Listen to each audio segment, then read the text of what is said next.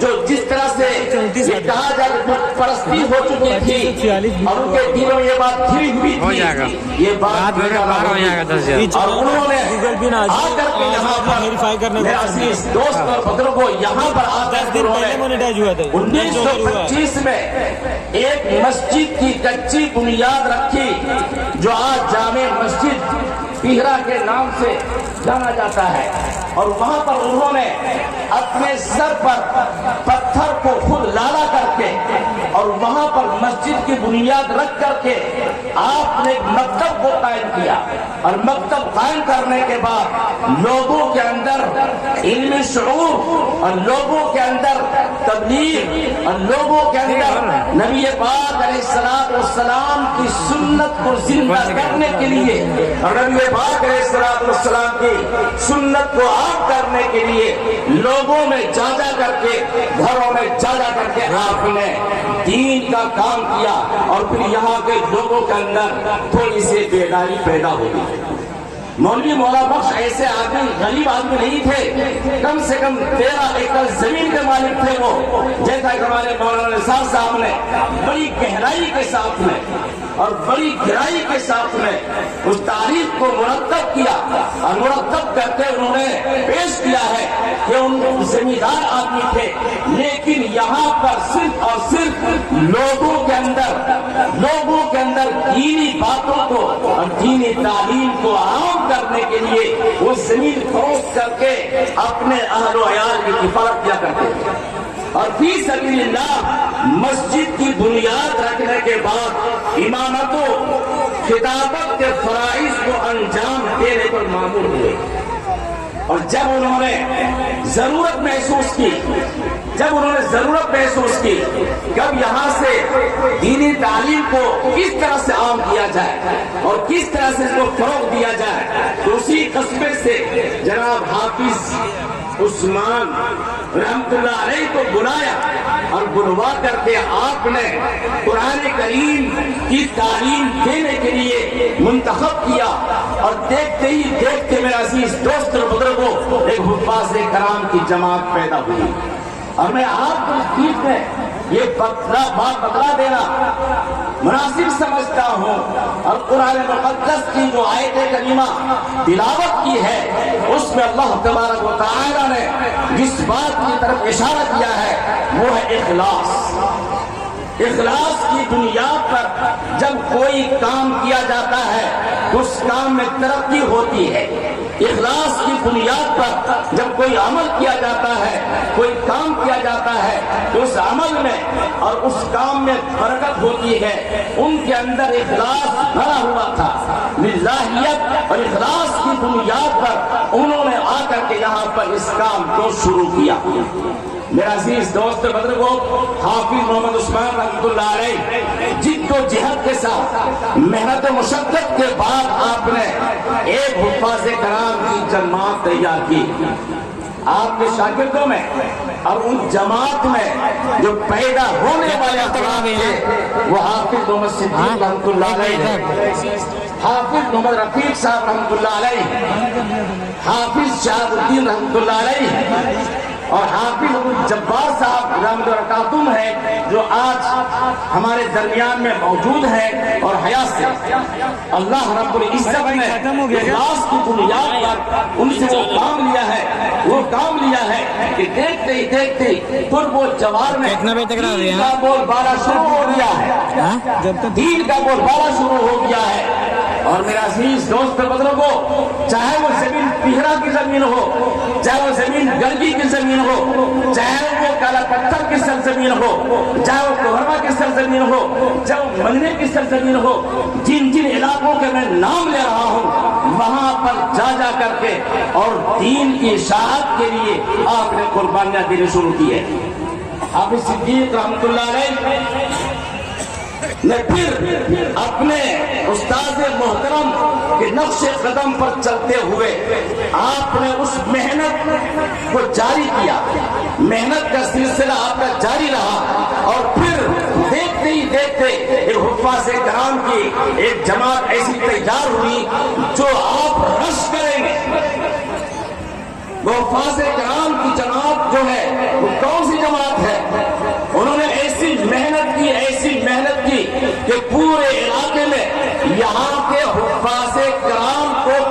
منزلت کی نگاہوں سے لوگ دیکھا کرتے تھے،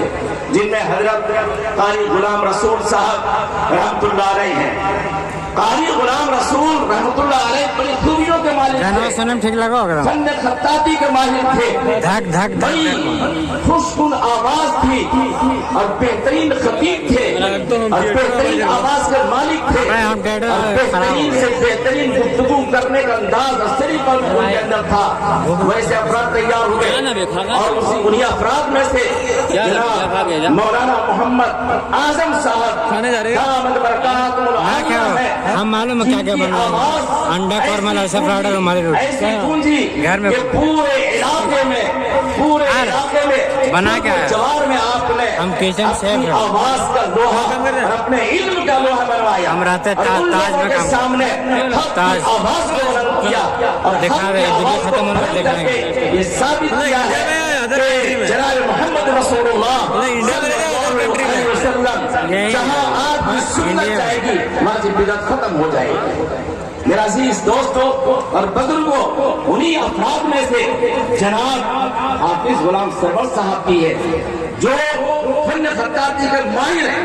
بہترین کاتب اور بہترین خطیب جو آج آپ کے سامنے موجود ہیں۔ اسی طرح سے میرے عزیز دوستو اور بزرگوں، دیوبند کے آپ کے حافظ شمیم صاحب ہیں، بازی کے حافظ سلطان صاحب ہیں، یہ وہ افراد ہیں جو پیرا ہی نہیں پیرا کے قرب و جوار میں رہ کر کے آپ نے دینی خدمات کو انجام دی ہے۔ اور میرا عزیز دوست اور بزرگوں میں بہت مختصر کرتا جا رہا ہوں اس لیے کہ وقت کم ہے۔ جب زیادہ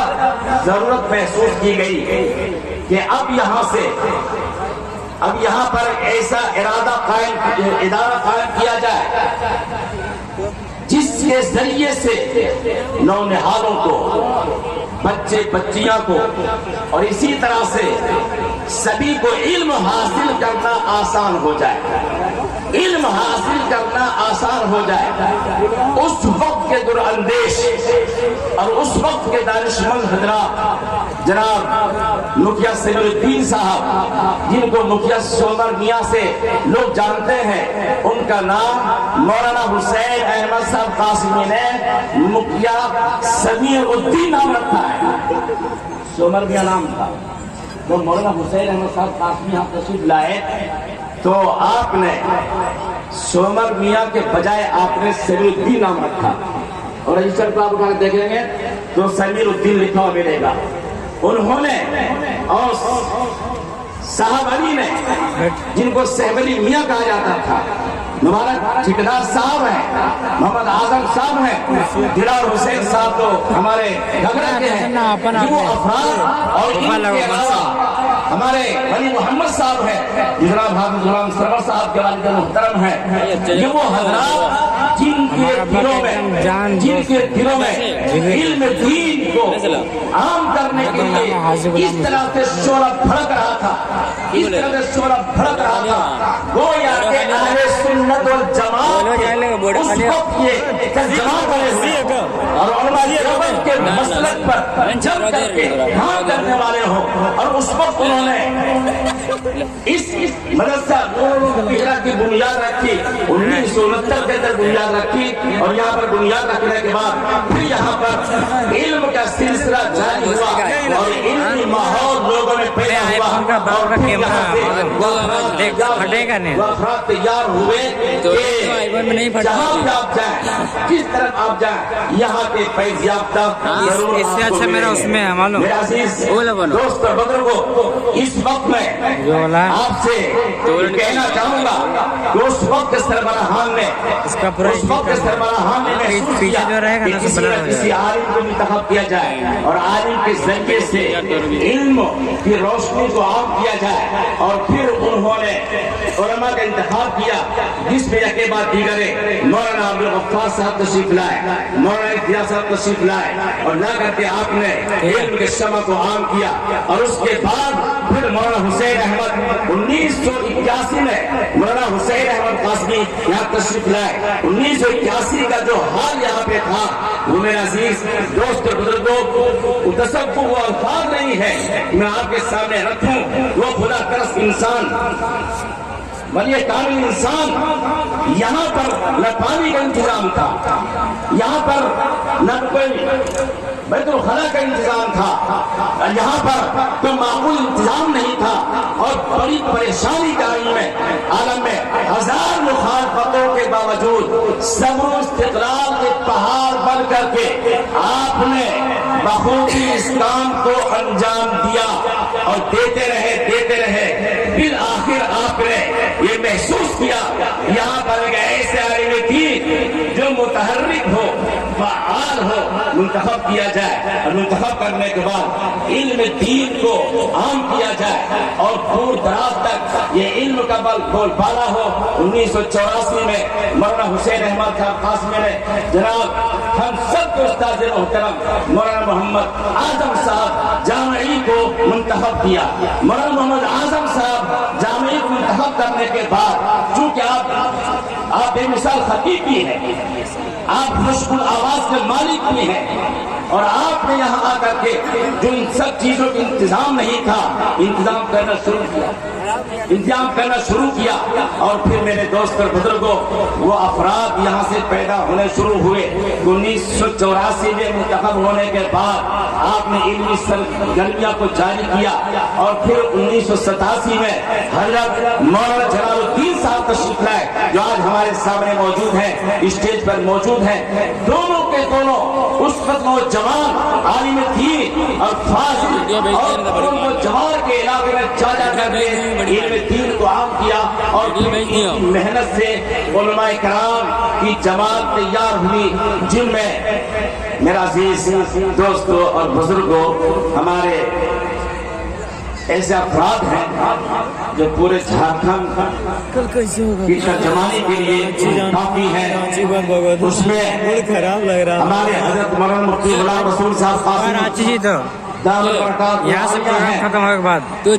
درجنوں کتاب کے مصنف ہیں، پھر یہ پروگرام درجنوں کتاب کے مصنف ہیں، دماغ خراب بڑی بڑی کتابوں کے مصنف ہیں، یہاں سے رانچی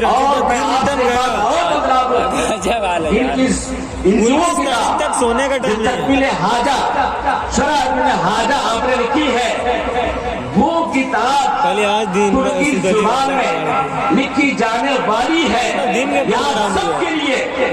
فخر کی بات ہونی چاہیے ہمارے اس ادارے سے اور اس پریاس سے، اور ایسے عالم میں ایسے افراد پیدا ہوئے اور ایسے عالم دین پیدا ہوئے جو لوگ رش کرتے ہیں۔ اور اسی طرح سے میرا دوست بزرگوں پھر وقت بہت کم ہے، ہمارے مولانا جلال الدین صاحب نے، اور پھر اس کے بعد ہمارا مولانا شمشیر صاحب کے ہاتھ میں اور اکابرین اور بڑوں کے ہاتھ کے ذریعے سے یہ ادارہ ترقی کرتا جا رہا ہے۔ کہنا یہ ہے کہ دین اخلاص کی بنیاد پر اگر کوئی کام کیا جائے گا تو انشاءاللہ اس کام میں برکت ہوگی، اور پھر یہ جو ادارہ ہے جو بھی آپ یہاں کے علماء کو دیکھ رہے ہیں اسی ادارے کا فیض ہے، اس لیے ہم سب کو قدر و منزلت کی نگاہوں سے علماء کرام کو بھی اور ادارے کو بھی دیکھنی چاہیے۔ اللہ تبارک و تعالی ہم سب کو ان سب باتوں پر عمل کرنے کی توفیق عطا فرمائے۔